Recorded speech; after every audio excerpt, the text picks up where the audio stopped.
महाराष्ट्र में आए सियासी भूचाल पर बड़ी खबर है। राजनीति रोज यहां करवटें बदल रही हैं और इस बीच जो महत्वपूर्ण जानकारी निकल कर आई है वो ये है कि मुंबई के पूर्व पुलिस कमिश्नर परमबीर सिंह की याचिका पर आज देश की सर्वोच्च अदालत यानी कि सुप्रीम कोर्ट में सुनवाई होनी है। परमबीर सिंह की मांगों पर जस्टिस संजय किशन कौल और आर सुभाष रेड्डी की बेंच में सुनवाई होनी है। परमबीर सिंह ने महाराष्ट्र के गृह मंत्री पर अवैध वसूली का आरोप लगाते हुए सीबीआई जांच की मांग की थी। साथ ही परमबीर सिंह ने खुद के ट्रांसफर पर रोक लगाने की भी मांग की थी।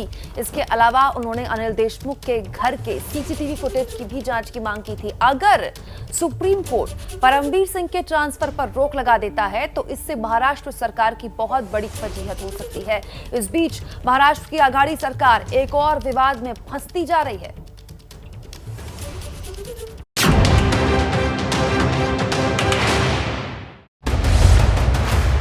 महाराष्ट्र में फूटा एक और साजिश का बम।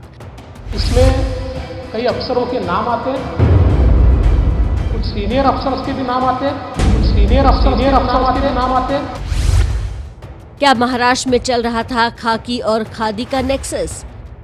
आईपीएस और बड़े पुलिस पदाधिकारियों के ट्रांसफर पोस्टिंग में सीधा वसूली हो रही है। क्या उद्धव की जानकारी में चल रही थी ट्रांसफर पोस्टिंग की काली कंपनी?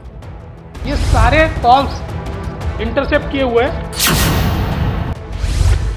महाराष्ट्र में अब तक डी कंपनी का नाम लिया जाता था, लेकिन मंगलवार को एक और कंपनी का नाम सामने आने के बाद हड़कंप मच गया, जिसका नाम है ट्रांसफर पोस्टिंग कंपनी।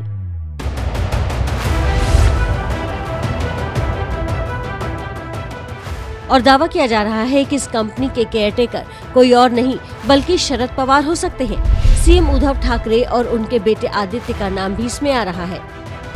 और कुछ खुफिया दस्तावेजों के आधार पर दावा किया जा रहा है कि इस काली कंपनी के कई मैनेजर हैं, जिसकी पहुंच महाराष्ट्र की सियासत के अंदर तक थी, लेकिन इसमें से दो बेहद अहम हैं।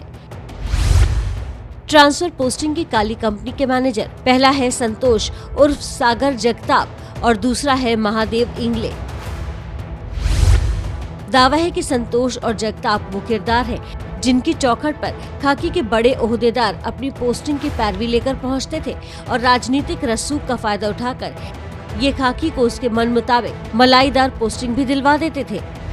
सूत्रों के मुताबिक महाराष्ट्र की तत्कालीन इंटेलिजेंस कमिश्नर रश्मि शुक्ला ने 20 अगस्त 2020 को महाराष्ट्र के डीजीपी को संदिग्धों के मोबाइल को सर्विलांस पर रखने की गुप्त जानकारी भेजी थी।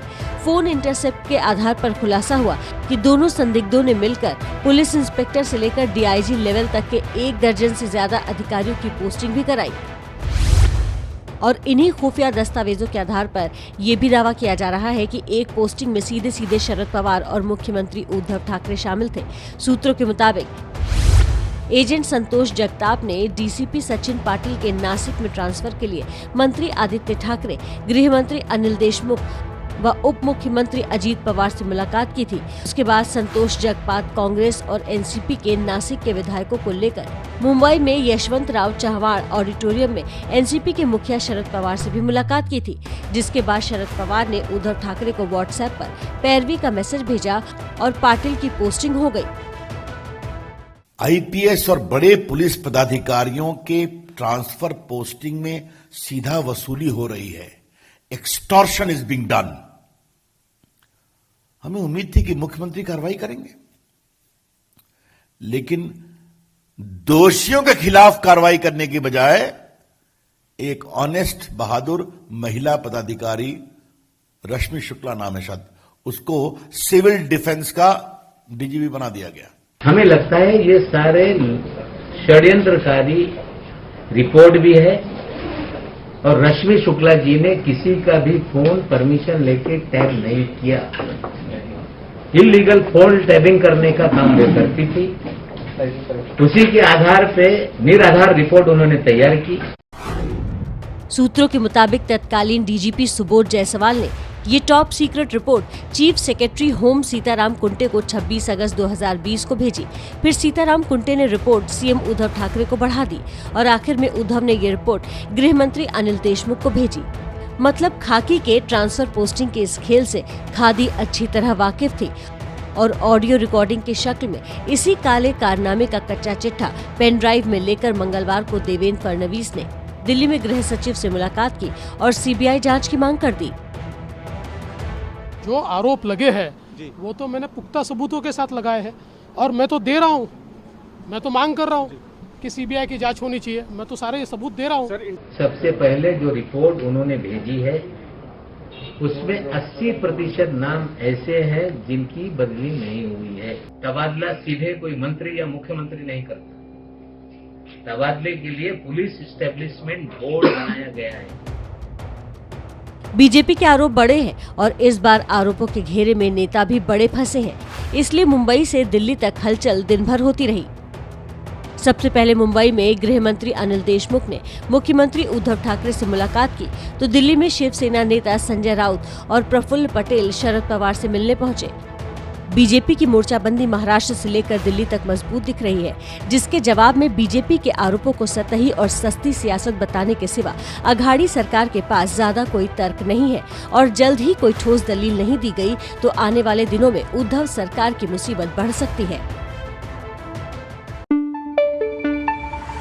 न पाबंदी हो न कोई हद हो तो बस खुद बनाई सरहद हो। ये मुहिम है परतों में छिपे हर सच की तलाश की, सियासत पर रखी पैनी नजर और आंख की, खबरों की दुनिया में एक जिम्मेदार आवाज की, जुर्म और जुल्म के खिलाफ हर बेबस के लिए इंसाफ की। जब कोई हद नहीं इंसानियत के लिए जज्बात की, जब कोई हद नहीं खुशियों और ख्वाब की, तब कोई हद क्यों हो नए नजरिए और बदलाव की। तोड़ के हदों के ताले नए सपनों को पाले, बांधे सबको एक धागे, आपको रखे आगे। ABP news.